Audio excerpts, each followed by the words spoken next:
ನಿದ್ದೆ ಬಾರದಿದ್ದರೆ ಒಳ್ಳೆ ಕೆಲಸ ಮಾಡಬೇಕು ಅಂತ. ಕೆಟ್ಟ ಯೋಚನೆ ಮಾಡಿ ಸಮಯ ಹಾಳು ಮಾಡಬಾರ್ದು. ಒಳ್ಳೆಯದನ್ನು ಕೇಳಿಕೊಂಡು ಒಳಿತಿನ ಕಡೆಗೆ ಹೋಗಬೇಕು ಅಂತ ಒಬ್ಬ ಪಾಪ. ಮತ್ತು ಧೃತರಾಷ್ಟ್ರ ಬೇರೆ ಯಾರೂ ಅಲ್ಲ, ನಾವೆಲ್ಲರೂ ಕುರುಡರೇ.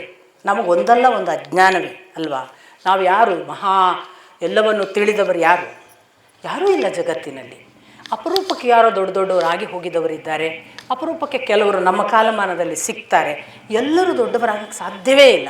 ಅಂಥ ಮಹಾನುಭಾವ ಆ ವಿದುರ ಈ ಧೃತರಾಷ್ಟ್ರನ ಮುಂದೆ ಸುದೀರ್ಘವಾಗಿ ವಿದುರ ನೀತಿಯನ್ನು ಹೇಳ್ತಾನೆ. ನಿಮಗೆ ಗೊತ್ತೇ ಇರುವ ಹಾಗೆ ಅದು ಸಾಮಾನ್ಯವಾಗಿ ಒಬ್ಬ ಒಳ್ಳೆಯ ಮನುಷ್ಯನ ಸತ್ಪುರುಷನ ಲಕ್ಷಣಗಳನ್ನು ಹೇಳುವಲ್ಲಿಂದ ಪ್ರಾರಂಭ ಮಾಡ್ತಾನೆ ವಿದುರ. ಅಲ್ಲಿಂದ ಪಂಡಿತನ ಲಕ್ಷಣ ಏನು? ಪಂಡಿತ ಅಂದರೆ ತಿಳಿದವ ಅಂತ ಅಂದ್ಕೊಳ್ಳಿ, ಮತ್ತೇನು ಜಾತಿ ಗೀತಿ ಹಂಗೆ ಯೋಚನೆ ಮಾಡಬೇಡಿ. ತಿಳಿದವನು ಹೇಗಿರ್ತಾನೆ? ಅವನಿಗೆ ದಯೆ ಇರ್ತದೆ, ಅವನಿಗೆ ಕೋಪವಿರೋದಿಲ್ಲ, ಅವನು ಸಹನೆಯಿಂದ ಇರ್ತಾನೆ, ಅವನಿಗೆ ಇನ್ನೊಬ್ಬರು ನಿಂದಿಸುವಾಗ ಅವರನ್ನು ನಿಂದಿಸುವ ಗುಣ ಇರುವುದಿಲ್ಲ, ಅವನು ಮತ್ತೊಬ್ಬರನ್ನು ತಿರಸ್ಕರಿಸಿ ಅವಮಾನಿಸಿ ನೋಡೋದಿಲ್ಲ, ಅವಮಾನಿಸಿ ತಿರಸ್ಕರಿಸುವ ಮಾತುಗಳನ್ನು ಇನ್ನೊಬ್ಬ ಆಡಿದರೂ ಕೂಡ ಸುಮ್ಮನೆ ಅದನ್ನು ಗಂಭೀರವಾಗಿ ತೆಗೆದುಕೊಳ್ಳದೆ ತನ್ನ ಪಾಡಿಗೆ ಮೌನವಾಗಿ ಕಾಪಾಡ್ತಾನೆ ತನ್ನನ್ನು. ಅಷ್ಟು ಮಾತ್ರ ಅಲ್ಲ, ಅವನು ಯಾವುದೇ ಕಾರಣಕ್ಕೆ ತನಗೆ ಆಡಿದವರಿಗೆ ಪ್ರತಿಕ್ರಿಯೆ ಮಾಡಲ್ಲ. ಅವರು ಆದರೆ ಇವನು ಕೋಪವನ್ನು ವ್ಯಕ್ತಪಡಿಸೋದಿಲ್ಲ. ಅವರು ಒಂದು ವೇಳೆ ಇವನ ಮೇಲೆ ದಾಳಿ ಮಾಡಲಿಕ್ಕೆ ಬಂದರೆ ಇವನು ದಾಳಿ ಮಾಡುವುದಿಲ್ಲ. ಅವರು ಒಂದು ವೇಳೆ ಇವನನ್ನು ಹೊಡೆದರೆ ಇನ್ನೊಬ್ಬರ ಮೂಲಕ ಹೊಡೆಯಿಸುವುದಿಲ್ಲ. ಈ ಥರ ತುಂಬ ವಿಶೇಷ ಗುಣಗಳನ್ನು ಪಂಡಿತನ ಬಗ್ಗೆ, ಅಂದರೆ ತಿಳಿದವ ಹೇಗಿರ್ತಾನೆ ಅನ್ನುವ ಗುಣಲಕ್ಷಣಗಳನ್ನೇ ಪಟ್ಟಿ ಮಾಡ್ತಾನೆ ಮೊದಲಿಗೆ. ಅವನು ತುಂಬ ಹಿಂಸೆಯ ಮಾರ್ಗವನ್ನೇ ಇಷ್ಟಪಡೋದಿಲ್ಲ, ಆದ್ದರಿಂದ ಅಹಿಂಸೆಯಿಂದಲೇ ಇರ್ತಾನೆ. ಅವನಿಗೆ ಕ್ಷಮೆಯೇ ಪ್ರಥಮ ಗುಣ, ಅವನು ದಯೆ ಮತ್ತು ದಾನ ಬಿಟ್ಟು ಇನ್ನೊಂದು ಯೋಚನೆ ಮಾಡಲ್ಲ ಎಲ್ಲ ಹೇಳಿ ಈ ಪಂಡಿತ ಅವನ ಲಕ್ಷಣಗಳನ್ನೆಲ್ಲ ಹೇಳಿದ ನಂತರ ನಿಜವಾಗಿ ಪಂಡಿತ ಹೇಗೆ ಅಂತ ಗುರುತಿಸೋದು ಹೇಗೆ? ಅವನು ಶಾಸ್ತ್ರಗಳನ್ನು ತಿಳಿದವನಿರ್ತಾನೆ, ಎಲ್ಲ ಶಾಸ್ತ್ರಗಳನ್ನು ಬಲ್ಲವನಿದ್ದದ್ದರಿಂದ ಅದು ಅವನಿಗೆ ಎಷ್ಟು ಒಲಿದು ಬಂದಿರ್ತದೆ ಅಂದರೆ ಅವನು ನಿರರ್ಗಳವಾಗಿ ಅದನ್ನು ಬೇರೆಯವರಿಗೆ ಹೇಳಬಲ್ಲ. ಅಷ್ಟು ಮಾತ್ರವಲ್ಲ, ತನಗೆ ಸಂದರ್ಭ ಬಂದಾಗ ಆ ಕ್ಷಣಕ್ಕೆ ಒಂದು ಒಳ್ಳೆಯ ಕಥೆಯ ಮೂಲಕ ಅದನ್ನು ಅರ್ಥ ಮಾಡಿಸಬಲ್ಲ. ಬೇರೆ ಬೇರೆ ರೀತಿಯ ವಿಚಾರಗಳನ್ನು ಉಂಟು ಮಾಡುವ, ಅರ್ಥಗಳನ್ನು ಉಂಟು ಮಾಡುವ ಮಾತುಗಳನ್ನು ಒಂದೊಂದು ವಾಕ್ಯದಲ್ಲಿ ಹೇಳಿ ಮುಗಿಸುತ್ತಾನೆ. ಅಂಥವನು ನಿಜವಾಗಿ ಪಂಡಿತ ಅಂತ ಪಂಡಿತನ ಗುಣಲಕ್ಷಣ ಹೇಳ್ತಾನೆ. ಮೂರ್ಖ ಯಾರು ಅಂತ ನೆಕ್ಸ್ಟ್ ಮೂರ್ಖನ ಪಟ್ಟಿ ಮಾಡ್ತಾನೆ. ಯಾವ ಹೇಳಿದ ಮಾತುಗಳು ಅರ್ಥವಾಗದಿದ್ದರೂ ಅರ್ಥವಾಗಿದೆ ಎಂದು ಭಾವಿಸುವವ, ಅಸಹನೆಯೇ ಅವನ ಅಸ್ತ್ರ, ಕೋಪವೇ ಅವನ ದೊಡ್ಡ ಸಾಧನ, ಆ ಬಳಿಕ ನಾಶಕ್ಕೆ, ಹಿಂಸೆಗೆ, ದಯೆಯಿಲ್ಲದ ಜಾತಿ ಸರ್ವ ಪ್ರಾಣಿಗಳಲ್ಲೂ ಕೂಡ ದಯೆಯಿಲ್ಲದ ಕ್ರೌರ್ಯಕ್ಕೆ ಹಿಂದೆ ಮುಂದೆ ನೋಡುವವನಲ್ಲ, ಇನ್ನೊಬ್ಬರನ್ನು ನಿಂದಿಸಿ ಸಂತೋಷ ಪಡುವವ, ತಿರಸ್ಕರಿಸಿ ಸಂತೋಷ ಪಡುವವ, ಅವಮಾನಿಸಿ ಸಂತೋಷ ಪಡುವವ, ಅವರನ್ನು ಶತ್ರುಗಳಿದ್ದರೆ ಮಿತ್ರರನ್ನಾಗಿ ಮಾಡಿಕೊಳ್ಳುವವ, ನಿಜವಾದ ಹಿತೈಷಿಗಳನ್ನು ಶತ್ರುಗಳ ಹಾಗೆ ಬಿಂಬಿಸುವವ, ಒಳಿತು ಮಾಡುವವರನ್ನು ಕೆಟ್ಟವರು ಎಂದು ಕಾಣುವವ, ಕೆಡುಕು ಮಾಡುವವರನ್ನು ತನ್ನ ಪಕ್ಷಕ್ಕೆ ಕರೆದುಕೊಳ್ಳುವವ, ತಾನು ನಡೆದದ್ದೇ ಸರಿ ಎಂಬ ಧೂರ್ತತನವನ್ನು ಪ್ರತಿಪಾದಿಸುವವ, ತನ್ನ ದಾರಿಯಲ್ಲಿ ಯಾರು ಅಡ್ಡ ಬಂದರೂ ಅವರನ್ನು ನಿವಾರಿಸುವುದಕ್ಕೆ ಹಿಂದೆ ಮುಂದೆ ನೋಡದವ. ಈ ಥರ ಮೂರ್ಖನ ಲಕ್ಷಣಗಳನ್ನು ಹೇಳಿ ಅವನು ಸತ್ಪುರುಷನಿಗಿಂತ ಭಿನ್ನ, ಆದರೆ ಅಷ್ಟೇ ಭಯಾನಕ. ಮುಂದೊಂದು ಮಾತು ಹೇಳ್ತಾನೆ, ಒಳ್ಳೆಯವರನ್ನು ನೀನು ಕಾಡಿನಲ್ಲಿ ಇಟ್ಟು ಬಿಟ್ಟಿ, ಮೂರ್ಖರನ್ನು ಸಿಂಹಾಸನದ ಮೇಲೆ ಇಟ್ಟಿ, ಕಾಗೆಯ ಬದಲಿಗೆ ನವಿಲನ್ನು ದೂಡಿದಿ. ಈ ಥರದ ಒಂದು ಉಪಮೆಗಳ ಮೂಲಕ ನಿನ್ನ ಆಯ್ಕೆ ಸರಿಯಲ್ಲ ಅಂತ ಒಂದು ಸಣ್ಣ ಮಧ್ಯದಲ್ಲಿ ಅವನನ್ನು ಕೆಣಕಿ ಪುನಃ ಯಾರು ಈಗ ಸತ್ಪುರುಷನದೆಲ್ಲ ಲಕ್ಷಣ ಹೇಳಿದ ಹಾಗೆ ಬೇರೆ ಬೇರೆ ಸಾಧ್ಯತೆಗಳನ್ನು ಹೇಳಿ ಹೇಗೆ ಒಬ್ಬ ಮನುಷ್ಯ ಮುಂದಕ್ಕೆ ಹೋಗಬೇಕು, ಒಂದರಿಂದ ಎರಡನ್ನು ನಿಶ್ಚಯಿಸಿ, ಏಕಯ ದ್ವೇ ವಿನಿಶ್ಚಿತ್ಯ ತ್ರೀಂ ಚತುರ್ಭಿಃ ವಶೀಕುರು. ತ್ರೀಂ ಚತುರ್ಭಿಃ ವಶೀಕುರು ಬಹಳ ಚೆನ್ನಾಗಿ ಹೇಳ್ತಾನೆ. ಪಂಚ ಜಿತ್ವ ಷಟ್ ವಿದಿತ್ವ ಸಪ್ತ ಹಿತ್ವ ಸುಖೀ ಭವ. ಯಾರು ಸಂತೋಷಿ, ಯಾರು ಸುಖಿ, ಯಾರು ಒಂದರಿಂದ ಎರಡನ್ನು ನಿಶ್ಚಯ ಮಾಡುತ್ತಾನೋ ಅವನು. ಒಂದು ಅಂದರೆ ಬುದ್ಧಿ, ಎರಡು ಅಂದರೆ ನಮ್ಮ ದ್ವಂದ್ವ ಇರುತ್ತೆ, ಇದಾ ಅದಾ, ಅದು ಸರಿಯಾ ಇದು ಸರಿಯಾ, ತಪ್ಪು ಸರಿ, ಕಾರ್ಯ ಅಕಾರ್ಯ, ನಮಗೆ ಬಹಳ ಗೊಂದಲಗಳಿರ್ತವೆ, ಪ್ರತಿ ಮನುಷ್ಯನಲ್ಲಿರ್ತದೆ. ರಾಮಕೃಷ್ಣ ಪರಮಹಂಸರೇ ಹೇಳ್ತಾರೆ, ಎಷ್ಟೋ ಬಾರಿ ನನಗೆ ತುಂಬ ನಿರ್ಣಯ ಮಾಡಲಿಕ್ಕಾಗದ ಗೊಂದಲ ಬಂದರೆ ನಾನು ಹೋಗಿ ತಾಯಿಯ ಮುಂದೆ ಚೀಟಿ ಹಾಕ್ತಿದ್ದೆ ಅಂತ. ಏನು ಮಾಡಬೇಕು ಅಂತ ಅವಳನ್ನು ಕೇಳಲಿಕ್ಕೆ 2 ಚೀಟಿಯನ್ನು ಹಾಕಿ ಯಾವ ಚೀಟಿ ಬಂತು ಅದನ್ನು ಮಾಡ್ತಿದ್ದೆ. ಇದು ದೇವರ ಜೊತೆಗೆ ಅನಿವಾರ್ಯವಾಗಿ ನಾವು ಮಾಡಬೇಕಾದ ಒಂದು ಸಾಧನಾ ಪಥದ ಅನಿವಾರ್ಯ ಅವಸ್ಥೆ. ನಮಗೆ ಎಷ್ಟೋ ಕಷ್ಟಗಳು ಬರ್ತವೆ, ಒಂದೇ ಥರದ್ದಲ್ಲ, ಅದನ್ನೆಲ್ಲ ನೋಡ್ಕೋತಾ ಹೋಗಬೇಕಾಗತ್ತೆ. ಆ ಪಥವೇ ಹಾಗೆ. ಅದನ್ನು ಅವನು ಹೇಳ್ತಾನೆ, ಯಾರು ಒಂದು ಬುದ್ಧಿಯನ್ನು, ಏಕಬುದ್ಧಿಯನ್ನು ಉಪಯೋಗ ಮಾಡಿ ದ್ವಂದ್ವಗಳನ್ನು, ಕಾರ್ಯಗಳನ್ನು ನಿಶ್ಚಯಿಸಿ ಯಾವುದು ಮಾಡಬೇಕು ಯಾವುದು ಮಾಡಬಾರ್ದು ಅಂತ ತೀರ್ಮಾನ ಮಾಡಿ, ತ್ರೀಂ ಚತುರ್ಭಿಃ, ತ್ರೀಂ ಅಂದರೆ ಸಾಮಾನ್ಯವಾಗಿ ತ್ರಿಗುಣಗಳು, ತ್ರಿಗುಣಗಳು ನಮ್ಮನ್ನು ಆಳ್ತಿರ್ತವೆ, ಸಾತ್ವಿಕ ರಾಜಸ ತಾಮಸ. ಇದನ್ನು ಚತುರ್ಭಿಃ, ಸಾಮ ದಾನ ದಂಡ ಭೇದ ಅಂತ 4, ಈ 4ರ ಮೂಲಕ ನಮ್ಮ ಕಂಟ್ರೋಲ್ ಮಾಡಬೇಕು ನಾವು ನಮ್ಮ ತ್ರಿಗುಣಗಳನ್ನು, ಸುಮ್ಮನೆ ಅಲ್ಲ ಅಂತ. ಒಂದು ಸಾಮದಾನ, ಸಾಮದಿಂದ, ಇನ್ನೊಂದು ದಾನದಿಂದ, ಇನ್ನೊಂದು ದಂಡ ಭೇದ, ಎಲ್ಲ ಭೇದೋಪಾಯಗಳಿಂದ ನೋಡಬೇಕು, ದಾನದ ಉಪಾಯದಿಂದ ನೋಡಬೇಕು, ಸಾಮದ ಉಪಾಯದಿಂದ ನೋಡಬೇಕು. ಆಗಲೂ ಆಗಲಿಲ್ಲ ಅಂದರೆ ಕೊನೆಗೆ ದಂಡ, ನಮ್ಮನ್ನು ನಾವು ಶಿಕ್ಷಿಸಿಕೊಳ್ಬೇಕು. ನಾನು ಯಾಕೆ ದಾಟಕ್ಕಾಗಲ್ಲ, ನನಗೆ ಯಾಕೆ ಬರುತ್ತೆ ಕೋಪ, ನನಗೆ ಯಾಕೆ ಸಾತ್ವಿಕತೆ ಇಲ್ಲ, ನಾನು ಇಷ್ಟು ದಿನ ಈ ತಾಮಸದಲ್ಲಿರೋದು, ಯಾಕೆ ಹೋರಾಟ ಮಾಡಿಕೊಂಡು ಗಲಾಟೆ ಮಾಡ್ಕೊಂಡಿರಬೇಕು ಅಂತ ನಮಗೆ ಹೇಳೋದಿದೆಯಲ್ಲ, ಅದು ತ್ರೀಂ ಗುಣ ಇದೆಯಲ್ಲ, ಅದನ್ನು ಚತುರ್ಭಿಃ, ಅದರಿಂದ ದಾಟಿ ವಶೀಕುರು, ವಶ ಮಾಡಿಕೊ.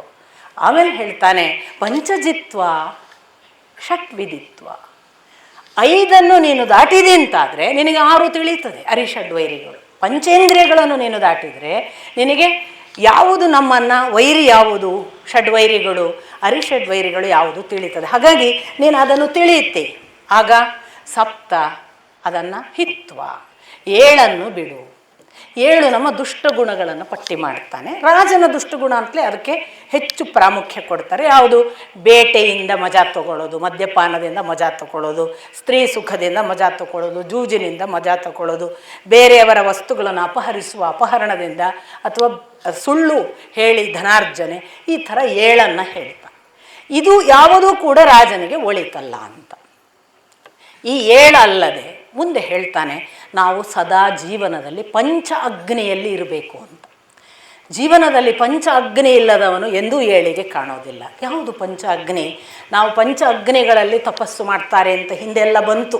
4 ಸುತ್ತ ಪಂಚ ಅಗ್ನಿ ಇಡ್ತಿದ್ರು, ಮೇಲೆ ಸೂರ್ಯ, ನಡುವು ನಿಲ್ತಿದ್ರು ಅಂತ ಹೇಳಿದೆ ನಾನು. ಪಂಚ ಅಗ್ನಿಯ ಕಾವಿನಲ್ಲಿ ತಪಸ್ಸು ಮಾಡ್ತಿದ್ರು ತಪಸ್ವಿಗಳು. ಇಲ್ಲಿ ನಮಗೆ ಯಾವುದು ಪಂಚ ಅಗ್ನಿ? ಒಂದು ಅಗ್ನಿಯೇ. ನಾವು ನಿತ್ಯ ಅಗ್ನಿಯನ್ನು ಪೂಜಿಸಬೇಕು ಅಂತ. ಪ್ರತಿಯೊಬ್ಬನು ದೀಪ ಹಚ್ಚುವಾಗ, ಒಂದು ಊಟಕ್ಕೆ ಅನ್ನಕ್ಕೆ ಬೆಂಕಿ ಇಡುವಾಗ ಖಂಡಿತ ಅದು ಅಗ್ನಿಯ ಪೂಜೆ ಮಾಡಬೇಕು. ಮಾಡಲ್ಲ ನಾವು, ಅದು ಬೇರೆ ವಿಷಯ. ಅಗ್ನಿ ಅಂದರೆ ನಮಗೆ ಲೈಟರಲ್ಲಿ ಸಿಗ್ತದೆ ಅಂತ ಒಂದು ತಿಳುವಳಿಕೆ ಇದೆ. ಹಾಗೆ ಇರಲಿ, ತೊಂದರೆಯೂ ಇಲ್ಲ. ಯಾಕಂದರೆ ಲೈಟರ್ ಇಲ್ಲದ ಒಂದು ದಿನ ಬರುತ್ತೆ ಅನ್ನೋದು ಗೊತ್ತಾಗುತ್ತಲ್ಲ, ಆವಾಗ ಗೊತ್ತಾಗಬಹುದು ಅಗ್ನಿ ಹೇಗಪ್ಪ ಅಂತ. ಇವತ್ತು ಅಮೇರಿಕಾದಂಥ ದೇಶಗಳಲ್ಲಿ, ಈವನ್ ಆಸ್ಟ್ರೇಲಿಯಾದಲ್ಲಿ ನಾನಿದ್ದಾಗ ಒಂದು ಸಂದರ್ಭದಲ್ಲಿ ಇದ್ದಕ್ಕಿದ್ದ ಹಾಗೆ ಬಹಳ ದೊಡ್ಡ ಅನಾಹುತ ಆಯಿತು ಅವರ ಒಂದು ಭಾಗಕ್ಕೆ. ಅವ್ರ ಮನೆಗಳಲ್ಲೆಲ್ಲ ಹೇಗೆ ಅಂದರೆ ಬಟನ್ ಬಿಡಿದ್ರೆ ಬಿಸಿನೀರು ಬರುತ್ತೆ. ಅದು ಆಲ್ ಓವರ್, ಅಂದರೆ ಅವರ ಮನೆಯಲ್ಲಿ ಅವರ ಮನೆಯ ವ್ಯವಸ್ಥೆ ಅಲ್ಲ, ಅದು ಸೆಂಟ್ರಲೈಸ್ಡ್, ಗವರ್ಮೆಂಟ್ ಸೆಂಟ್ರಲೈಸ್ಡ್ ವ್ಯವಸ್ಥೆ. ಅವರು ಎಲ್ಲಿ ನಳ ತಿರುಗಿಸಿದ್ರೆ ಬೇಕಾದಲ್ಲಿ ಬಿಸಿನೀರು, ಬೇಕಾದಲ್ಲಿ ತಣ್ಣೀರು ಬರುತ್ತೆ. ಎಲ್ಲಿ ಬೇಕೋ ಅಲ್ಲಿ ಅವರಿಗೆ ಯಾವ ಜನರೇಟರ್ ಇಲ್ಲದೇ ಕರೆಂಟ್ ಹೋಗೋದು ಬರೋದು ಯಾವುದು ಗೊತ್ತಾಗದ ಹಾಗೆ ಸೆಂಟ್ರಲೈಸ್ಡ್ ವ್ಯವಸ್ಥೆ. ಇವರ ವೈಯಕ್ತಿಕ ಮನೆಗಳಲ್ಲಿಲ್ಲ. ಈ ಸೆಂಟ್ರಲೈಸ್ಡ್ ವ್ಯವಸ್ಥೆ ಏನಾಗುತ್ತೆ, ಅಲ್ಲೊಂದು ಪ್ರಾಬ್ಲಮ್ ಅಂದರೆ ಇಡೀ ಎಲ್ಲ ಕಡೆ ಕತ್ತಲು, ಬಿಸಿನೀರಿಲ್ಲ. ಇವ್ರಿಗೆ ಬಿಸಿನೀರು ಮಾಡಲಿಕ್ಕೆ ಒಂದು ಆಪ್ಷನ್ ಇಲ್ಲ ಆಗ. ಸೊ ನಾವೆಷ್ಟು ಸುಖಿಗಳು ಅಂತ. ಇದು ಗೊತ್ತಿಲ್ಲದೆ ನಾವು ವಿದೇಶ ಅಂತ ಹಾರ್ತೀವಿ. ಅನೇಕ ಆಪತ್ತುಗಳಲ್ಲಿ ವಿದೇಶ ಪ್ರಯಾಣವು ಒಂದು. ವಿದುರ ಹೇಳ್ತಾನೆ, ಅದು ನನಗೆ ಅಮೇರಿಕಕ್ಕೆ ಹೋಗೋ ಪಕ್ಕಾ ಗೊತ್ತಾಗಿದೆ. 24 ತಾಸು ಅದು ಹೋಗೋದಕ್ಕೆ ಮೊದಲು ಅವ್ರದ್ದು ಅದಕ್ಕೆ ಬೇಕಾಗಿ ಎಷ್ಟೆಷ್ಟೋ ಪ್ಯಾಕ್ ಮಾಡುವಾಗ ತಯಾರಿ. ಅಬ್ಬಬ್ಬ, ಯಾವ ದೇಶಕ್ಕೂ ಹೋಗಬಾರ್ದು. ಸಾಕು ಸಾಕು ಅನಿಸ್ತದೆ. ಅವರು ಅಲ್ಲಿ ಒಳಗೆ ಹೋಗುವಾಗ ಇಮಿಗ್ರೇಷನ್ ಅಂತೆ, ಮತ್ತೊಂದಂತೆ, ಅದನ್ನಂತ ಟೆಸ್ಟ್ ಅಂತೆ, ಆ ಕಸ್ಟಮ್ಸಿಗೆ ಹೋಗಂತೆ, ಯಪ್ಪ ಅನಿಸಿಬಿಡ್ತದೆ. ಏನು ಪಾಪ ಮಾಡಿದ್ದೀವಿ ಅಂತ, ಏನೂ ಮಾಡಿದೆ ಆರಾಮ್ ಹೋಗುವ ಸೌಕರ್ಯವೇ ಇಲ್ವಾ ಅನ್ನೋ ಹಾಗಾಗತ್ತೆ. ಹಾಗೆ ಈ ಅಗ್ನಿಯನ್ನು ಪಂಚಾಗ್ನಿ ಅಂತ ಹೇಳುವಾಗ ವಿದುರ ಹೇಳ್ತಾನೆ, ತಂದೆ, ತಾಯಿ, ಗುರು, ನಿನ್ನ ಆತ್ಮ ಮತ್ತು ಅಗ್ನಿ, ಈ 5ರ ಜೊತೆಗಿರು, ಸುಖವಾಗಿರ್ತಿ. ಈ 5ನ್ನು ಯಾವತ್ತು ಬಿಟ್ಟು ನೀನು ಸುಖ ಕಳ್ಕೊಳ್ತಿ. ಶ್ರದ್ಧೆ ಬಿಡಬೇಡ, ದಾನ ಬಿಡಬೇಡ. ಶ್ರದ್ಧೆ ಇದ್ದಲ್ಲಿ ಫಲ, ದಾನ ಇದ್ದಲ್ಲಿ ಸುಖ. ಅಶ್ರದ್ಧೆ ಇದ್ದಲ್ಲಿ ಭಯ, ದಾನವಿಲ್ಲದೆ ಇದ್ದಲ್ಲಿ ಯಾವತ್ತೂ ಕೂಡ ಫಲವಿಲ್ಲ. ಆಮೇಲೆ ಪಕ್ಕಾ ಫಲ ಕೊಡುವವುಗಳು ಯಾವುದು ಅಂತ ಕೇಳ್ತಾನೆ ಧೃತರಾಷ್ಟ್ರ, ಅಥವಾ ಬೇರೆ ಬೇರೆ ಸಂದರ್ಭಗಳನ್ನು ಉದಾಹರಿಸಿಕೊಂಡು ವಿದುರ ಹೇಳ್ತಾನೆ. ದೈವ ಸಂಕಲ್ಪ ತಕ್ಷಣ ಫಲ, ವಿಶೇಷವಾದ ಮಹಾತ್ಮರ ಅನುಗ್ರಹ ತಕ್ಷಣ ಫಲ, ವಿದ್ಯಾವಿನಯ ತಕ್ಷಣ ಫಲ, ಪರಿಪೂರ್ಣವಾದ ಶ್ರಮ ತಕ್ಷಣ ಫಲ, ಇದೆಲ್ಲ ಹೇಳ್ತಾನೆ. ಹೀಗೆ ಹೇಳ್ತಾ ಬಂದಾಗ ಜಗತ್ತಿನಲ್ಲಿ ಇರುವುದು ವಿದುರನ ಪ್ರಕಾರ 6 ರೀತಿ, 7ನೇವರಿಲ್ಲ. ಯಾರು 6 ರೀತಿಯವರು? ಅವನು ಹೇಳ್ತಾನೆ, ಎಚ್ಚರ ತಪ್ಪಿದವರನ್ನೇ ನಂಬಿ ಬದುಕುವ ಕಳ್ಳರು 1ನೇದು. ರೋಗಿಯನ್ನೇ ನಂಬಿ ಬದುಕುವ ವೈದ್ಯರು 2ನೇದು. ಒಂಥರ ಅವನು ಲೆಕ್ಕ ಮಾಡುವಾಗ ಹೇಗೆ ಮಾಡ್ತಾನೆ ಅಂತ ಅನಿಸುತ್ತೆ ನೋಡಿ. ಕಾಮುಕತನವನ್ನೇ ನಂಬಿ ಬದುಕುವ ಕಾಮಿಗಳು.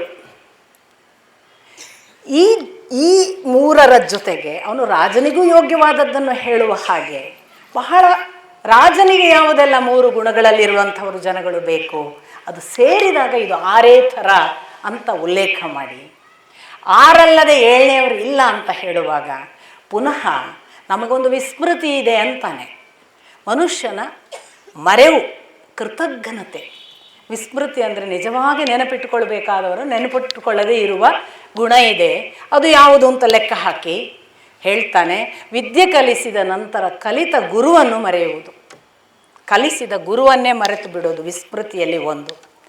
2ನೇದು ಹೇಳ್ತಾನೆ, ಮಕ್ಕಳು ಹೆತ್ತ ನಂತರ ತಾಯಿಯನ್ನು ಮರೆತು ಬಿಡುವುದು. 3ನೇದು ಹೇಳ್ತಾನೆ, ಕಾಮತೃಷೆ ತಣಿಸಿದ ಮೇಲೆ ಹೆಂಡತಿಯನ್ನು ಮರೆಯುವುದು. 4ನೇದು ಹೇಳ್ತಾನೆ, ರೋಗ ಗುಣ ಮಾಡಿದ ವೈದ್ಯನನ್ನು ಮರೆಯುವುದು. ಎಲ್ಲ ಅಲ್ಲ ಅಂತ, ಇದು ಮಾಡಬಾರ್ದು. ಈ ಥರ ವಿದುರ ಕರ್ಕೊಂಡು ಹೋಗುವ ರೀತಿಯೇ ಬಹಳ ಸುಂದರ. ಹಾಗೆ ಹೇಳ್ತಾ ರಾಜನ ಲಕ್ಷಣಗಳನ್ನು ಹೇಳಲಿಕ್ಕೆ ಶುರು ಮಾಡ್ತಾನೆ. ರಾಜ ಅಂದರೆ ಎಂಥವನಿರಬೇಕು? ಅವನು ಬಹಳ ತನ್ನ ಲೋಭ, ತನ್ನ ಸ್ವಾರ್ಥ, ಅದಕ್ಕಾಗಿ ಆ ಪದವಿಯಲ್ಲಿ ಕೂತ್ಕೊಳ್ಳಬಾರ್ದು. ಲೋಕದ ಸುಖ, ಲೋಕದ ಸಂತೋಷ, ಲೋಕದ ಪ್ರಜೆಗಳ ಕಷ್ಟ ಸುಖಕ್ಕಾಗಿ ಸ್ಪಂದಿಸುವ, ಅವರ ರಕ್ಷಣೆಯನ್ನು ತನ್ನ ಹೊಣೆ ಮಾಡಿಕೊಂಡು ಅವರಿಗಾಗಿ ಇದ್ದೇನೆ ಅಂತ ಒಬ್ಬ ತಂದೆ ಇರ್ತಾನಲ್ಲ ಮನೆಯಲ್ಲಿ, ಹಾಗೆ ತಾನು ತನ್ನ ಸುಖವನ್ನು ತ್ಯಾಗ ಮಾಡಿ ಆ ಲೋಕದ ಸುಖ, ಪ್ರಜೆಗಳ ಸುಖ ನೋಡಬೇಕು. ಮತ್ತು ರಕ್ಷಣೆ ಎಷ್ಟರ ಮಟ್ಟಿಗೆ ಕೊಡಬೇಕು ಅಂದರೆ, ಪ್ರಜೆ ಒಬ್ಬ ಕೂಡ ಭೀತನಿರಬಾರ್ದು ಅಂತಾನೆ ವಿದುರ. ಹೆದರಿಕೆಯಲ್ಲಿ ಇರಬಾರ್ದು. ಈ ರಾಜ ಏನು ಮಾಡ್ತಾನೆ ಏನೋ, ಇವು ನಮಗೆ ಎಂಥ ಭಯಾನಕಪ್ಪ ಅಂತ ಹೆದರಿಕೆ ಹುಟ್ಟಿಸುವ ರಾಜ ಆಗಬಾರ್ದು. ಅಷ್ಟು ಅವನು ಒಳ್ಳೆಯವನಿರಬೇಕು ಅಂತ ರಾಜನ ಲಕ್ಷಣಗಳನ್ನು ಹೇಳಿ, ಅವನು ಸದಾ ಒಳ್ಳೊಳ್ಳೆಯ ಕಾರ್ಯಗಳನ್ನು ಮಾಡಬೇಕು, ಸತ್ಪುರುಷರನ್ನು ಸದಾ ತನ್ನ ಜೊತೆಗಿಟ್ಕೊಳ್ಬೇಕು, ದುಷ್ಟರಿಂದ ದೂರ ಇರಬೇಕು, ಗೂಢಚಾರರನ್ನು ಎಷ್ಟು ಬೇಕೋ ಅಷ್ಟು ಬಳಸಬೇಕು, ಎಲ್ಲರನ್ನು ನಂಬಬಾರ್ದು, ಪಕ್ಕಾ ಸಂದೇಹ ಎಲ್ಲರ ಜೊತೆಗೂ ಇಟ್ಟುಕೊಂಡೇ ನಡೀಬೇಕು. ನಿಮಗೆ ಗೊತ್ತಿರಲಿಕ್ಕೆ ಸಾಕು, ಕೆಲವು ರಾಜರುಗಳಿಗೆ ಭೀಷ್ಮರು ತನ್ನ ಶಾಂತಿ ಪರ್ವದಲ್ಲೂ ಹೇಳ್ತಾರೆ, ರಾಜ ತನ್ನ ಮಂತ್ರಿಗಳ ಜೊತೆಗೆ ಹೆಂಗೆ ಹೋಗಬೇಕು ಅಂತ ವಿವರಣೆ ಕೊಡುವಾಗ, ರಾಜನ ಜೊತೆಗೆ ಒಂದು ವೇಳೆ ವಾಯುವಿಹಾರಕ್ಕೆ ಮಂತ್ರಿಗಳು ಹೋಗ್ತಿದ್ರೆ, ಯಾವುದಾದ್ರೂ ಮಂತ್ರಿ ಸಮಾಲೋಚನೆ ಮಾತಾಡ್ತಾ ರಾಜನಿಗೆ ಸಮ ಹೆಜ್ಜೆ ಹಾಕಿದ್ರೆ ಹೀಗೆ ರಾಜ ನೋಡಬೇಕಂತೆ ಹಿಂದೋಗು ಅಂತ. ಕೆಲವೆಲ್ಲ ನೀವು ಕೆಲವು ಓದಿದರೆ, ನಾನು ಪಕ್ಕ ಅಂದ್ಕೊಳ್ಳೋದು, ಕೆಲವು ಓದಿದರೆ ಈಗಿನ ಪ್ರಧಾನಮಂತ್ರಿ ಭೀಷ್ಮ ಪರ್ವ ಪೂರ ಓದಿದ್ದಾರೆ, ಅವರು ಪೂರ್ತಿ ಶಾಂತಿ ಪರ್ವ ಓದಿದ್ದಾರೆ. ಒಬ್ಬ ರಾಜ ಹೇಗಿರಬೇಕು ಅನ್ನೋದನ್ನು ಮಕ್ಕಳನ್ನು ಹತ್ತಿರಕ್ಕೆ ಕರ್ಕೋಬಾರ್ದು ಅಂತ ಪಕ್ಕ ಇದೆ ಅದರಲ್ಲಿ. ಸಂಬಂಧಿಗಳನ್ನು ದೂರವೇ ಇಡಬೇಕು, ಎಂದೂ ಇಟ್ಕೋಬಾರ್ದು ಹತ್ರ ಅಂತ. ಆ ಸಂಬಂಧಿಗಳೇ ತೊಂದರೆ ಮಾಡ್ತಾರೆ. ಅದರಿಂದ ಯಾವೆಲ್ಲ ರಾಜಕಾರಣಿಗಳು ಫೇಲ್ಯೂರ್ ನಿಮಗೆ ಗೊತ್ತು. ಮಗರಿ ಹಾಳು ಮಾಡಿಬಿಟ್ಟ, ಅಪ್ಪ ಚೆನ್ನಾಗಿದ್ದ ಅನ್ನಲ್ವ ನೀವು? ಎಷ್ಟು ಕಡೆ ಆಗಿದೆ ಇದು. ಪಕ್ಕ ಮಕ್ಕಳಿಂದ ದೂರ ಇರಬೇಕು, ಸ್ವಪುತ್ರರು, ಪತ್ನಿ ಅವರ ಜೊತೆಗೆ ಹೆಚ್ಚು ರಾಜಾಡಳಿತಕ್ಕೆ ಕರ್ಕೋಬಾರ್ದು. ಈ ಥರ ತುಂಬ ತುಂಬ ವಿಶೇಷ ಸಂಗತಿಗಳನ್ನೆಲ್ಲ ವಿದುರ ತನ್ನ ನೀತಿಯಲ್ಲಿ ಹೇಳ್ತಾನೆ. ಅದು ಮುಂದೆ ಅನುಶಾಸನ ಪರ್ವದಲ್ಲಿ ಮತ್ತು ಭೀಷ್ಮರ ಶಾಂತಿ ಪರ್ವದಲ್ಲಿ ಕೂಡ ತುಂಬ ವಿಶೇಷವಾಗಿದೆ. ಅದೆಲ್ಲ ಓದೋದೇ ಒಂದು ದೊಡ್ಡ ಆನಂದ. ಆದರೆ ಅದು ಸಾಮಾನ್ಯ ಇಲ್ಲ ಅವರ ಅಳತೆ. ಜೊತೆಗೆ ರಾಜ ಎಲ್ಲವನ್ನೂ ಕೇಳಿದಾಗ ಕೊಡಬೇಕು, ಪ್ರಜೆಗಳಿಗೆ ಇಲ್ಲ ಅನ್ನಬಾರ್ದು. ಇಷ್ಟು ಹೇಳಿ ಹೇಗೆ ಕೊಡಬೇಕು?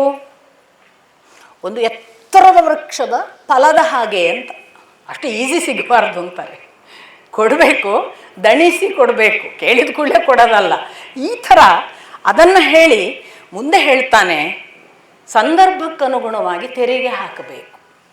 ತೆರಿಗೆ ಹಾಕೋದಕ್ಕೆ ಕೊಡುವ ಕಂಪ್ಯಾರಿಸನ್ ಯಾವುದು ಗೊತ್ತಾ? ಒಂದು ಪುಷ್ಪದ ಮಕರಂದವನ್ನು ದುಂಬಿ ಹೀರುತ್ತೆ. ಪುಷ್ಪದ ಮಕರಂದವನ್ನು ದುಂಬಿ ಹೀರುವಾಗ ಅದು ಪುಷ್ಪಕ್ಕೆ ಎಂದು ಗಾಯ ಮಾಡುವುದಿಲ್ಲ, ಘಾತಿ ಮಾಡುವುದಿಲ್ಲ.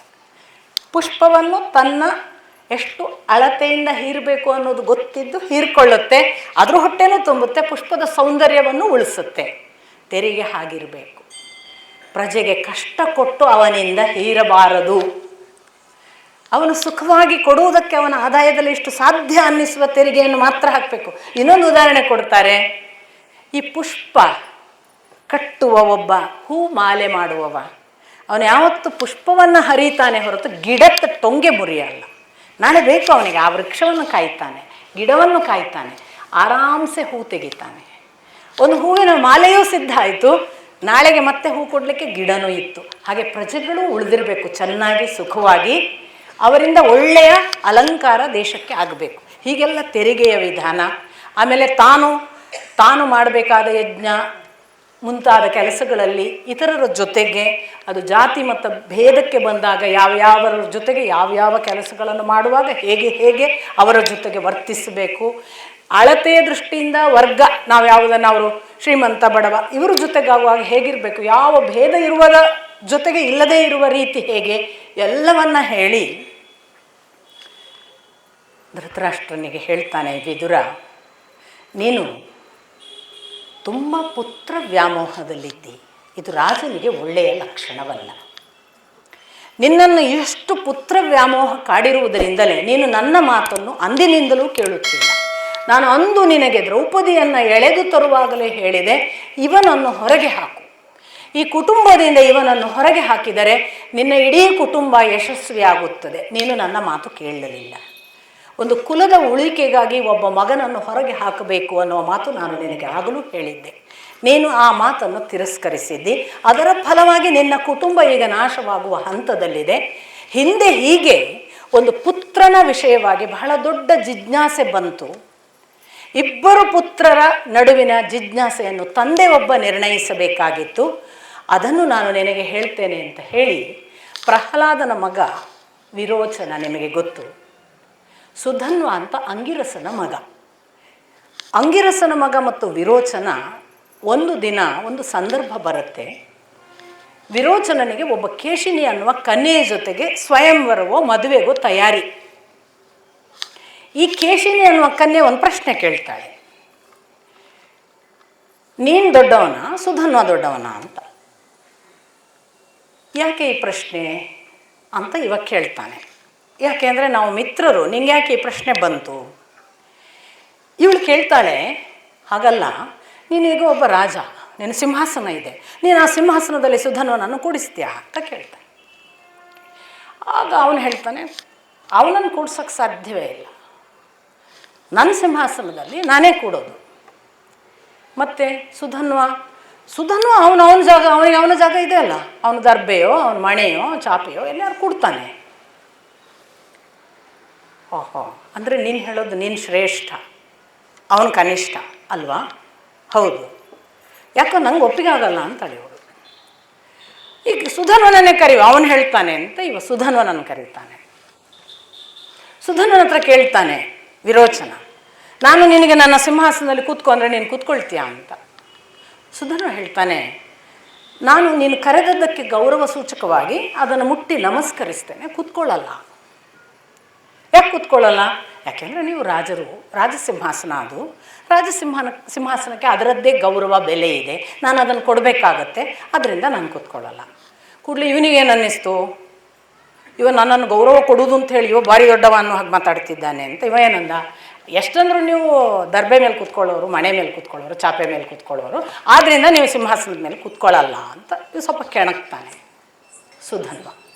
ಅವಾಗ ಕೂಡಲೇ ಹೇಳ್ತಾನೆ, ನಾವು ಚಾಪೆಯಲ್ಲಿ ಕೂತರು, ನಾವು ದರ್ಬೆಯಲ್ಲಿ ಕೂತರು, ನಾವು ಕೂತಿರುವಾಗ ನೀವು ಸಿಂಹಾಸನದ ಮೇಲೆ ಕೂತ್ಕೊಳ್ಳಲ್ಲಪ್ಪ, ನೀವು ನಮ್ಮ ಜೊತೆಗೆ ಬಂದು ಕೂತ್ಕೊಳ್ತೀರಿ ನೆಲದಲ್ಲಿ. ಇದು ನಿಯಮ, ಇದು ಧರ್ಮ. ಆದ್ದರಿಂದ ಇಲ್ಲಿ ಸಮಾನತೆ ಗಲಾಟೆ ಕುರ್ಚಿಯಿಂದ ಅಲ್ಲ, ಸಿಂಹಾಸನದಿಂದ ಅಲ್ಲ, ಮನಸ್ಸಿನ ಅಂತಸ್ತತ್ವದ ಗೌರವದಿಂದ ಅಂತ. ಇಷ್ಟಾಗುವಾಗ ಇದನ್ನು ನಾನು ಒಪ್ಪಲ್ಲ, ನೀನು ಕನಿಷ್ಠ ನಾನು ಶ್ರೇಷ್ಠ ಅಂತ ವಿರೋಚನ. ಹಾಗಾದ್ರೆ ನಾವಿಬ್ಬರು ಇದನ್ನು ನಿರ್ಣಯ ಮಾಡುವವ್ರನ್ನೊಬ್ಬರನ್ನ ಹುಡುಕಬೇಕು, ನಮಗೆ ನಿರ್ಣಯ ಹೇಳೋರು ಬೇಕು ಅಂದಾಗ ನಿಮ್ಮ ಅಪ್ಪ ಪ್ರಹ್ಲಾದನನ್ನು ಕೇಳೋಣ ಅಂತ ಸುಧನ್ವ, ಯಾಕೆಂದರೆ ಮಹಾ ಧರ್ಮಿಷ್ಠ. ಹಾಗಾದ್ರೆ ಪ್ರಹ್ಲಾದನ ಹತ್ರ ಹೋಗ್ತಾರೆ ಇಬ್ಬರು ನ್ಯಾಯ ತಗೊಂಡು. ಪ್ರಹ್ಲಾದ ಹೇಳ್ತಾನೆ, ಇದು ತುಂಬ ಸಂಕಷ್ಟದ ವಿಷಯ. ಯಾಕೆಂದರೆ ಅವ್ರು ಏನು ಪಣ ಹಾಕ್ಕೊಂಡು ಬರ್ತಾರೆ ಅಂದರೆ, ಯಾರು ಸೋತರೋ ಅವರು ಪ್ರಾಣ ಕೊಡಬೇಕು. ಈಗ ಪ್ರಹ್ಲಾದ ವಿರೋಚನ ಕಡಿಮೆ ಅಂತ ಹೇಳಿದರೆ ಅವ್ರು ಸೋತ ಹಾಗೆ, ಸುಧನ್ವ ಕಡಿಮೆ ಅಂತ ಹೇಳಿದರೆ ಧರ್ಮದ ದೃಷ್ಟಿಯಿಂದ ಯೋಚನೆ ಮಾಡಬೇಕು ಪ್ರಹ್ಲಾದ.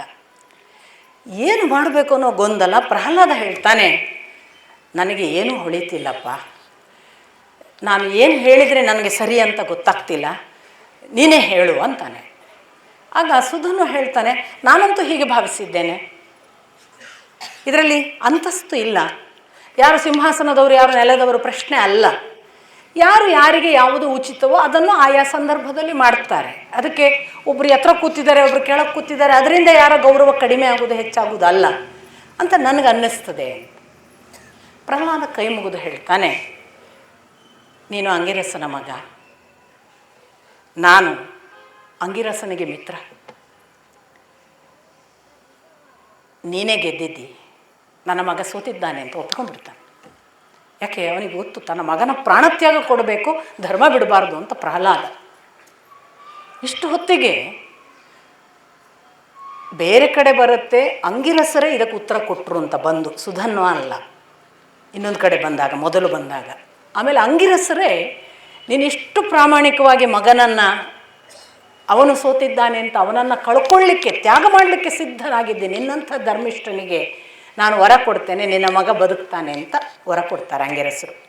ಇಲ್ಲಿ ಪ್ರಹ್ಲಾದನೇ ಕೇಳ್ತಾನೆ, ನಾನು ಒಂದು ವರ ಬೇಡ್ತೇನೆ ನಿನ್ನಿಂದ, ಏನು? ನನಗೆ ನನ್ನ ಮಗನನ್ನು ಮರಳಿಸಿಕೊಡು. ಹಾಗೆ ವಿರೋಚನ ಬದುಕಿದ. ಈ ಕಥೆ ಹೇಳಿ ಸ್ಥಾನ ಅಂತಸ್ತು ಖಂಡಿತ ಅವರವರ ಯೋಗ್ಯತೆಯಿಂದ ನಿರ್ಣಯ ಆಗ್ತದೆ. ಅವರು ಯಾವ ಜಾತಿ ಯಾವ ಕುಲ ಅಲ್ಲ, ಅವರು ಯಾವ ಅರ್ಹತೆಗಳಿಂದ ಅವರು ದೊಡ್ಡವರು, ಯಾರು ಅರ್ಹತೆಗಳಿಂದ ದೊಡ್ಡವರಲ್ಲ ಅಂತ ವಿವೇಚನೆ ಮಾಡುವಾಗ ಒಳ್ಳೆಯವರು ಪಾಂಡವರು. ನಿನ್ನ ಮಕ್ಕಳು ಎಷ್ಟು ಕೆಟ್ಟ ಕೆಲಸ ಮಾಡಿದ್ದಾರೆ ನೀನೇ ಪಟ್ಟಿ ಮಾಡಿ ನೋಡು, ನನಗೆ ಅವರ ಬಗ್ಗೆ ಯಾವ ದ್ವೇಷವೂ ಇಲ್ಲ. ನಾನು ಮೊದಲಿನಿಂದಲೂ ಈ ಮಾತನ್ನು ನಿನಗೆ ಎಚ್ಚರಿಸ್ತಲೇ ಇದ್ದೇನೆ. ಈಗಲೂ ಯೋಚನೆ ಮಾಡು, ಅವರನ್ನು ನೀನು ತಿದ್ದಬಹುದು, ಅವರಿಗೆ ಒಪ್ಪಿಸಿ ಶಾಂತಿ ಸಂಧಾನ ಮಾಡಿಕೊಳ್ಳಿ ಅಂತ ರಾಜ್ಯ ಕೊಡು. ಇಲ್ಲದೇ ಇದ್ದರೆ ನೀನು ಯುದ್ಧಕ್ಕೆ ಸಿದ್ಧನಾಗಲೇಬೇಕು, ಇದು ಅನಿವಾರ್ಯ ಇದೆ. ಆಗ ನನಗೆ ನಿದ್ದೆ ಬರುವುದಿಲ್ಲ, ನನಗೆ ಸಂಕಟ ಆಗ್ತದೆ. ಭಯ ಇಲ್ಲದ ಜಾಗ ಯಾವುದಿದೆ ಹೇಳು? ಭಯ ಇಲ್ಲದ ಜಾಗವೇ ಇಲ್ಲಪ್ಪ. ಅಂತರಂಗದಲ್ಲಿ ಸತ್ಯ, ದಾನ, ಧರ್ಮ, ದಯೆ ಇದ್ದರೆ ಅದೊಂದೇ ಭಯವಿಲ್ಲದ ಜಾಗ. ಉಳಿದ ಎಲ್ಲಿ ಹೋದರೂ ಭಯ ಇದ್ದೇ ಇದೆ ಅಂತಾನೆ ವಿದುರ. ಒಂದು ವರ್ಣಾಶ್ರಮ ಹೇಳು ಅಂತಾನೆ.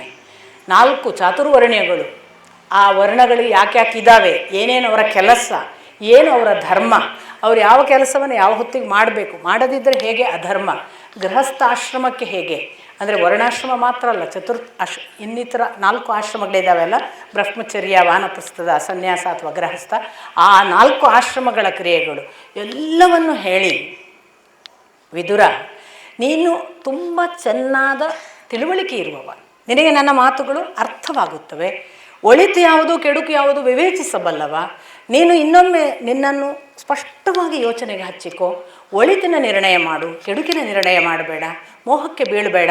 ನೀನು ಮಗನ ಅಧೀನನಲ್ಲ, ಮಗನೇ ನಿನ್ನ ಅಧೀನ. ನೀನು ಲೋಕದಲ್ಲಿ ರಾಜನಾಗಿ ಕೂತವ, ನೀನು ಮೇಟಿಯ ಕಂಬ, ನಿನ್ನ ಸುತ್ತ ಎಲ್ಲರೂ ತಿರುಗುವುದೇ ಹೊರತು ನೀನು ಅವರ ಸುತ್ತ ತಿರುಗುವುದಲ್ಲ. ಆಮೇಲೆ ಹೆಂಡತಿ, ಸೇವಕ, ಮಗನಿಗೆ ಸ್ವಂತ ಸಂಪತ್ತು ಇಲ್ಲ. ಅವರ ಸಂಪತ್ತು ಏನಿದ್ದರೂ ತಂದೆಯ ಸಂಪತ್ತು. ಹಾಗಾಗಿ ಇವತ್ತು ದುರ್ಯೋಧನನಿಗೆ ನಿನ್ನ ಸಂಪತ್ತು ಇದೆ ಹೊರತು ನೀನು ದುರ್ಯೋಧನನ ಸಂಪತ್ತಲ್ಲಿ ಇಲ್ಲ. ಅವನು ನಿನಗೆ ಅಧೀನವೇ ಹೊರತು ನೀನು ಅವನಿಗೆ ಅಧೀನನಲ್ಲ. ಈ ಎಲ್ಲ ಎಚ್ಚರ ಇಟ್ಟುಕೊಂಡು ಬಹಳ ಕಠೋರವಾಗಿ ನಿರ್ಣಯ ಮಾಡು. ಇಲ್ಲಿ ನೀನು ತಪ್ಪಿದರೆ ಇದು ಸರ್ವನಾಶವಾಗುತ್ತೆ ಅಂತ ಸೂಚನೆ ಕೊಡ್ತಾನೆ. ಆಮೇಲೆ ಹೇಳಲಿಕ್ಕೂ ಹೇಳ್ತಾನೆ, ಮದಗಳಿವೆ, ವಿದ್ಯಾಮದ, ಧನಮದ, ಕುಲಮದ, ಪಾನಮದ ಮತ್ತು ಯೌವನದ ಮದ ಅಂತ 5 ಮದಗಳನ್ನು ಹೇಳಿ ವಿದ್ಯಾಮದದಿಂದ ಗರ್ವಿಷ್ಠರಾಗಬಾರ್ದು, ವಿನಯವಂತರಾಗಬೇಕು. 2ನೇದು ಹೇಳ್ತಾನೆ, ಧನಮದದಿಂದ ದುಡ್ಡಿನ ಸೊಕ್ಕು ತೋರಿಸಬಾರದು, ದಾನ ಮಾಡಬೇಕು. ಕುಲಮದ, ನಾನು ಇಂಥ ಶ್ರೇಷ್ಠ ಕುಲದಲ್ಲಿ ಹುಟ್ಟಿದ್ದೇನೆ ಅಂತ ಬೀಗುವುದಲ್ಲ, ಆ ಕುಲದ ಪರಂಪರೆಯನ್ನು ಅರ್ಥ ಮಾಡಿಕೊಂಡು ಅದರ ಕುಲದ ಅಭಿವೃದ್ಧಿಯನ್ನು, ಹೆಸರನ್ನು ಉಳಿಸುವ, ಹೆಚ್ಚಿಸುವ ಸತ್ಕೃತಿಗಳನ್ನು ಮಾಡಬೇಕು, ಗರ್ವಿಷ್ಠರಾಗುವುದಲ್ಲ.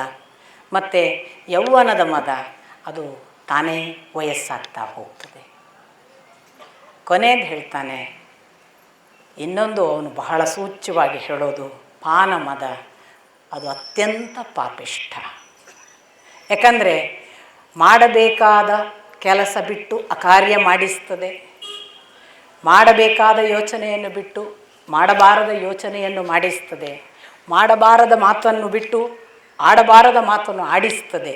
ನಮ್ಮಲ್ಲಿ ಒಂದು ಜೋಕಿದೆ, ಇಬ್ಬರು ಬಹಳ ಕುಡುಕರು ಒಂದು ದಿವಸ ಹೀಗೆ ಗುಡ್ಡದ ಮೇಲೆ ನಡ್ಕೋತ ಹೋಗ್ತಿದ್ದಾರೆ. ಭಾಳ ಸ್ನೇಹಿತರು, ಮತ್ತವರು ಪಕ್ಕ ಭಾರಿ ಸ್ನೇಹಿತರು, ಕುಡ್ದಾಗಂತೂ ನಿಮಗೆ ಗೊತ್ತು ಭಾರಿ ಸ್ನೇಹಿತರು ಅವರು. ಆ ಕುಡುಕರು ಇಬ್ಬರು ಗುಡ್ಡದ ಮೇಲೆ ಹೀಗೆ ಚಂದ್ರನ್ ನೋಡಿ, ಇವ ನಮ್ಮೂರವ ಒಬ್ಬ, ಹೋಗಲೇ ಅವ ನಮ್ಮೂರವ ನೋಡು, ಆ ಕಡೆಗಿದ್ದ ನಮ್ಮೂರ ಕಡೆ. ಜಗಳ ಜೋರು, ಕುತ್ತಿಗೆ ಹಿಡಿಯುವಷ್ಟು. ನಮ್ಮೂರವನೇಂತಿವ, ನಮ್ಮೂರವ ಅಂತವ. ಎಷ್ಟು ಜಗಳ ಪರಾಕಾಷ್ಠೆಗೆ ಹೋಯ್ತು.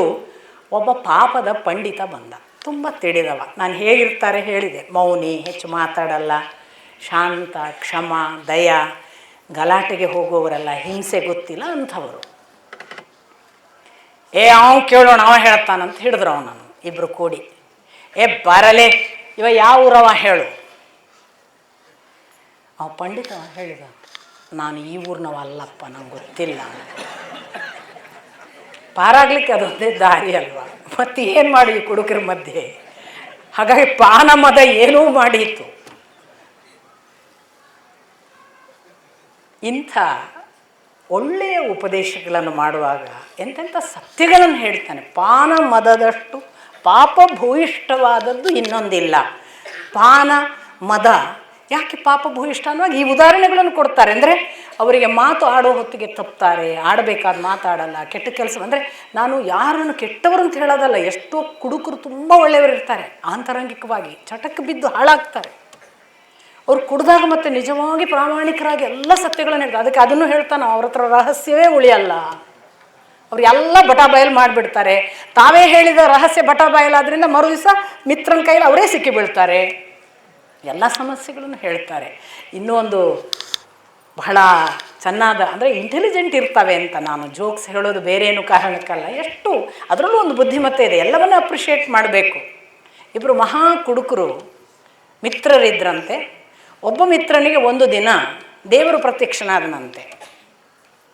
ದೇವರು ಹೇಳಿದಂತೆ, ನೀನು ಇಷ್ಟು ದಿವಸ ಮಾಡಿದ ಪಾಪಕ್ಕೆ ನಿನಗೊಂದು ರೋಗ ಕೊಡಬೇಕಂತಿದ್ದೇನೆ ಅಂತ. ಅವ್ರು ಕೇಳಿದಂತೆ, ನನಗೇನು ರೋಗ ಕೊಡ್ತಿಪ್ಪ? ನಾನು 2 ರೋಗ ನಿನಗೆ ಚಾಯ್ಸ್ ಕೊಡ್ತೇನೆ, ಒಂದು ಅಲ್ಝೈಮರ್ಸ್, ಇನ್ನೊಂದು ಪಾರ್ಕಿನ್ಸನ್. 2 ರೋಗ ನಿಮಗೆ ಗೊತ್ತು, ಒಂದು ಮರೆವು, ಇನ್ನೊಂದು ಮೈ ನಡುಕ. ಇವತ್ತಡಿ ನಾನು ಮಿತ್ರನನ್ನು ಕೇಳಿ ಬರ್ತೇನೆ, ಯಾಕೆ ಎಲ್ಲೋ ಮಿತ್ರನೊಟ್ಟಿಗೆ ಮಾಡೋದು, ಇವರು ಭಾರಿ ಸ್ನೇಹಿತರಲ್ಲ. ನಾನು ಮಿತ್ರನ ಕೇಳಿ ಬರ್ತೇನೆ. ಮಿತ್ರನ ಹತ್ರ ಹೋದ ಅಂತೆ. ಮಿತ್ರನ ಹತ್ರ ಹೋಗಿ ಕೇಳಿದಂತೆ, ಹೀಗೆ ಹೇಳ್ತಾನಪ್ಪ ದೇವರು, 2ರೊಳಗೆ ಒಂದು ಕೊಡ್ತಾನಂತೆ, ಯಾವ್ದು ಕೇಳಲಿ? ಅವ ಯೋಚನೆ ಮಾಡಿ ಹೇಳಿದಂತೆ, ನೀನು ಪಾರ್ಕಿನ್ಸನ್ ಕೇಳು ಅಂತ. ಇವು ಕೇಳಿದ್ರೆ ಯಾಕೆ ಅಂತ, ಅಲ್ಝೈಮರ್ಸ್ ಬಂದರೆ ಕುಡ್ದಿದ್ದೀವ ಇಲ್ವ ಮರ್ತು ಹೋಗ್ತದೆ. ಪಾರ್ಕಿನ್ಸನ್ನಲ್ಲಿ ಸ್ವಲ್ಪ ಕೈಯಲ್ಲಾಡಿದ್ರು 4 ಹನಿ ಕೆಳಗೆ ಬಿದ್ದರೂ ಕುಡಿತೇವೆ. ಪಾನಮದ ಎಷ್ಟು ಕೆಟ್ಟದು ಮಾಡ್ತದೆ, ಯಾವ ಹಂತಕ್ಕೆ ತಗೊಂಡು ಹೋಗ್ತದೆ, ಅಧಪ್ಪತನ ಇದೆ ಅನ್ನುವುದನ್ನು ಈ 5 ಮದಗಳಲ್ಲಿ. ಅದಕ್ಕೇ ಐಶ್ವರ್ಯ ಮದ ಯಾವಾಗ ಹೋಗ್ತದೆ ಅಂತ ಕೇಳುವಾಗ ವಿದುರ ಸ್ಪಷ್ಟವಾಗಿ ಹೇಳ್ತಾನೆ, ಎಂದು ಧನಿಕನೊಬ್ಬ ದರಿದ್ರ ಅವಸ್ಥೆಗೆ ಬರುತ್ತಾನೆ ಅಲ್ಲಿಯವರೆಗೆ ಹೋಗಲ್ಲ ಅಂತ. ಅಲ್ಲಿಯವರೆಗೆ ಇರುತ್ತೆ. ಹಾಗಾಗಿ ವಿದ್ಯಾಮದ ಮತ್ತಿತರ ಮದಗಳೆಲ್ಲ ಹೋಗ್ಬೋದು, ಅದು ಮಾತ್ರ ಹೋಗಲ್ಲ ಅಂತ ಬಹಳ ಸ್ಪಷ್ಟವಾಗಿ ಹೇಳಿ, ಈ ಥರದ ಎಲ್ಲ ಮದಗಳನ್ನು ದಾಟಿ ನೀನು ಒಟ್ಟು ಒಳ್ಳೆದಿನ ಕಡೆಗೆ ಯೋಚನೆ ಮಾಡು ಅಂತ ಹೇಳಿದಾಗ ಧೃತರಾಷ್ಟ್ರನ ಕೊನೆಯ ನಿರ್ಣಯದ ಮಾತು ಏನು ಗೊತ್ತಾ? ನನಗೆ ನೀನು ಹೇಳುವುದು ಎಲ್ಲವೂ ಅರ್ಥವಾಗುತ್ತದೆ, ನನಗೆ ಒಳಿತು ಯಾವುದು ಎನ್ನುವುದೂ ತಿಳಿಯುತ್ತದೆ. ಈಗ ನೀನು ಹೇಳಿದಂತೆ ಮಾಡುವುದು ನನ್ನ ಕುಟುಂಬಕ್ಕೂ ಶ್ರೇಯಸ್ಕರ ಎಂದೂ ನಾನು ಬಲ್ಲೆ. ಆದರೆ ಏನು ಮಾಡುವುದು? ನನಗೆ ದುರ್ಯೋಧನನನ್ನು ನೋಡಿದ ತಕ್ಷಣ ನನ್ನ ಅಭಿಪ್ರಾಯ ಬದಲಾಗುತ್ತದೆ.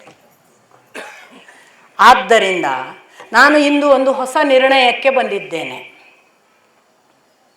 ನಾವು ಏನು ಮಾಡಿದರೂ ವಿಧಿ ನಿರ್ಣಯವೇ ಕೊನೆಯದ್ದು, ವಿಧಿ ನಿಶ್ಚಯ ಮಾಡಿದಂತೆಯೇ ಆಗುವುದು, ಪುರುಷ ಪ್ರಯತ್ನ ವ್ಯರ್ಥ ಅಂತ ಘೋಷಿಸ್ತಾನೆ.